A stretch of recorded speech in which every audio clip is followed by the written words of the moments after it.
వస్తుంది. So common washroom మనం చూసుకుంటే ఇండియన్ స్టైల్లో ఇచ్చినారు. అండ్ ఇప్పుడు మనం చిల్డ్రన్స్ బెడ్రూమ్లో చూద్దాం.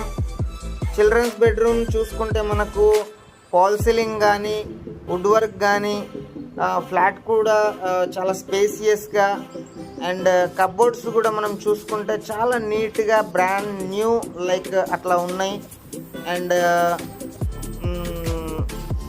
కలర్ కాంబినేషన్ కూడా చూసుకుంటే మనకు చాలా సూపర్ ఉంది అని చెప్పుకోవచ్చు. అండ్ బాల్కనీ కూడా మనం చూసుకుంటే మనకు ఐరన్ గ్రిల్స్తో వీళ్ళు సెక్యూర్డ్గా ప్లాన్ చేసి వీళ్ళు చేయించుకోవడం కూడా మనం అబ్జర్వ్ చేయొచ్చు. ఆఫీస్కి వెళ్ళకుండా ఇంట్లోనే వర్క్ చేసుకునేకే కూడా మనకు ఒక టేబుల్లో వీళ్ళు ప్లాన్ చేశారు. అండ్ ఈ యొక్క ఫ్లాట్ కాస్ట్ వచ్చేసి 51 lakhs నెగోషియబుల్ అండి. కాంటాక్ట్ చేయండి.